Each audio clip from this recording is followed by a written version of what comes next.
Tinapay mula sa langit. A daily morning devotion with CRC family.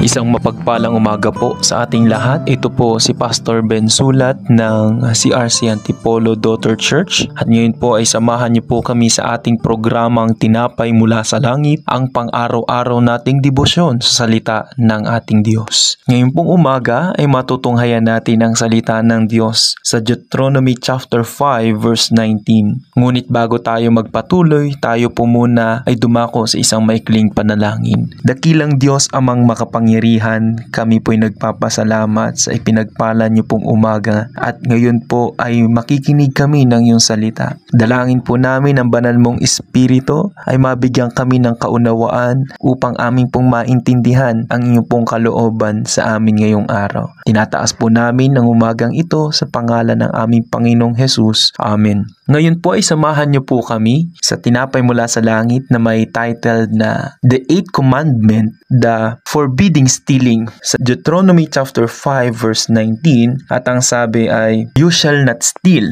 In the Hebrew language, the verb to steal or ganap generally refers to the secret act of taking someone's goods and possessions without the owner's knowledge. Ito po ay pagkuha o pagnakaw sa isang tao o pagmamay-ari ng ibang tao nang walang anumang pahintulot. Sa Old Testament, sa Exodus chapter 22 verse 1 hanggang 4, na may punishment ang stealing. Kung nagnakaw ang isang tao ng baka o tupa at kinatay niya ito, pinagbili, kailangan magbayad siya. Sa isang bakang ninakaw niya, magbayad siya ng 5 baka. At isa pang tupang ninakaw niya, magbabayad siya ng 4 na tupa. So, ang katumbas nung pagnanakaw sa kaparusahan, kapag nagnakaw ka ng isa, magbabalik ka ng 4 times 4 ang ibabalik. So, dito po sa verse na ito, meron akong nakitang dalawang portion. You shall not steal. 1, this commandment is another important foundation for human society, establishing the right to personal property.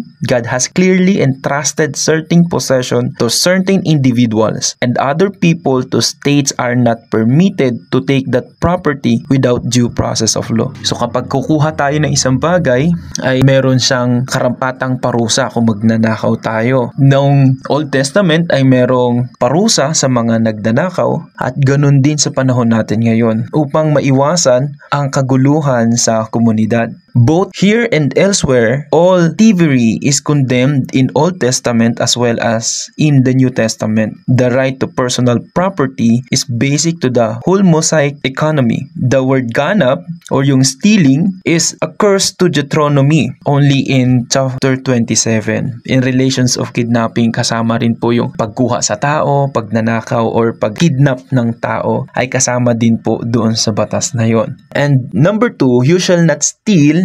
We can also steal from God. Na kapag steal pa rin tayo sa Diyos, sa nakita po natin, una yung ating pong sa society, sa mga tao, sa komunidad, at pangalawa, nakakapag-steal din minsan ng tao o nakagagawa ng kasalanan ng tao sa ating Diyos. Doon po sa Malakay chapter 3, no? This demands we honor God with our financial resources so we are not guilty of robbing Him. Katulad po ng sinasabi ng Malakay chapter 3 verse 8 to 10. Nadalhin natin ang ating ikapo ng buong buo sapagkat kung hindi natin ito gagawin, ninanakawan natin ng Diyos. But we can also rob God by refusing to give Him ourselves for obedience and His service because He bought us and owned us knowing that you were not redeemed with corruptible things like silver or gold, but with the precious blood of Christ. Katulad nga po ng sinasabi ng salita ng Panginoon na kapag tayo ay hindi nagbabalik sa ating Diyos, ay tayo rin po ay nagnanakaw sa Kanya. At dahil tayo ngayon sa panahon natin sa New Testament ay binili na tayo ng dugo ni Kristo. Sinasabi rin po yan ng 1 Corinthians chapter 6 19 and 20, that did you know that your body is the temple of Holy Spirit?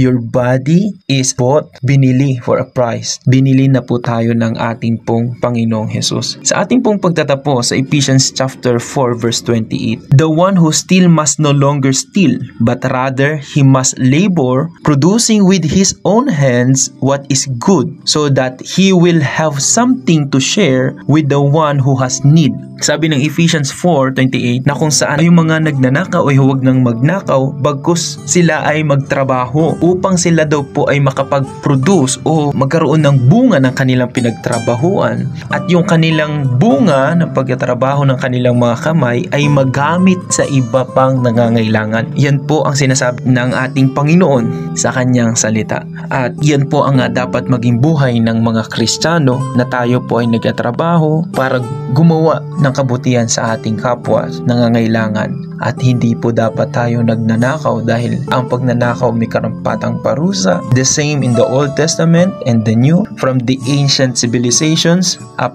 to present in this generation, ay meron pong punishment sa pagnanakaw. Ay mga kapatid, sa ating pong pinagkatiwala ng Diyos sa atin ng ating mga finances, pagbibigay sa Panginoon, ay huwag po nating pagnakawan ng ating Diyos sa ating mga tithes, sa ating mga pagkakaloob sa ating Diyos. Ayan po ang salita ng ating Panginoon ngayong umaga, at muli po ninyo kaming samahan sa araw ng bukas sa pagninilay-nilay ng kanyang mga salita. At maraming salamat po sa inyong pakikibahagi sa ating programa, at lagi po nating pagnilayan ang salita ng Diyos mula sa ating puso, dahil magiging lubos ang pangunawa natin dito. Muli niyo po kaming samahan sa araw ng bukas upang pagnilayan ang salita ng Diyos dito po sa programang Tinapay Mula sa Langit. At malaya po ninyong ibahagi, i-share ang video na ito upang kayo rin ay maging pagpapala sa iba. Pagpalain po tayong lahat ng ating Panginoong Diyos, at magandang umaga.